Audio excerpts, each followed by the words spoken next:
जो कल हमने आपको वीरों का कैसा हो बसंत नामक पाठ का अध्ययन करवाया था और उसकी व्याख्या समझाई थी। आज हम आपको उसी पाठ का अभ्यास कार्य बताएंगे। ये सारा अभ्यास कार्य और व्याख्या आप लोग अपनी कॉपी पर नोट कर लीजिएगा और उसका रिवीजन भी करते रहिएगा। अब हम आपको बताने जा रहे हैं शब्द अर्थ, उसे ध्यान से सुनिएगा। उदधि का अर्थ समुद्र, प्राची का अर्थ पूर्व दिशा, भू का धरती, नभ का आसमान, अपार का जिसका कोई पार न हो, दिग्दिगंत का सृष्टि के कोने कोने से, मधु का शहद, अनंग का कामदेव, वसुधा का पृथ्वी, पुलकित का प्रसन्न, कंत का पति या प्रिय, कोकिला का कोयल, मारू का नगाड़ा जो वाद्य यंत्र होता है, रंग का खुशी, रण का युद्ध भूमि, आदि का अर्थ जीवन, अंत का मृत्यु, गल बाहों का अर्थ गले में बाहों का हार, कृपाण का तलवार, चितवन का दृष्टि, रस विलास का सुखमय दाम्पत्य जीवन, दलित का पराधीन जनता, त्राण का मुक्ति, दुरंत का अति गंभीर, अतीत का भूतकाल, कुरुक्षेत्र का महाभारत के कौरव पांडवों के युद्ध का स्थान जहाँ महाभारत का युद्ध हुआ था, अनंत का असीमित, शिलाखंड का पत्थर के बड़े टुकड़े, दुर्ग का किला, ज्वलंत का प्रकाशवान, छंद का कविता, स्वच्छंद का स्वाधीन, हंत का दुख। अब बच्चों, अब हम आपको प्रश्नोत्तर समझाएंगे, उसे ध्यान से सुनिएगा। वीरों का कैसा हो बसंत कविता में कौन कौन प्रश्न पूछ रहा है? हिमालय, सागर, धरती, आसमान, पूरब, पश्चिम, 10 दिशाएं पूछ रही हैं कि वीरों का कैसा हो बसंत। नेक्स्ट है, वीरों के लिए बसंत के रंग और रण का क्या स्वरूप है?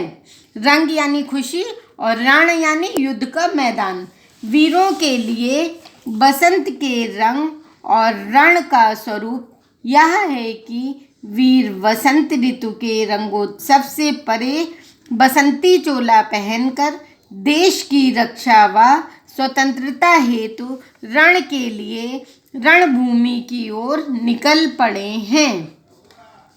उनका चोला बसंती रंग का है जो वीरता और बलिदान का प्रतीक है।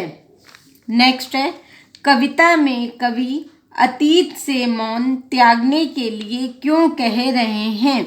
कविता में कवयित्री अतीत से मौन त्यागने को इसलिए कह रही है क्योंकि अतीत में जितने भी युद्ध हुए हैं उनके परिणाम में किसी न किसी का विनाश हुआ है।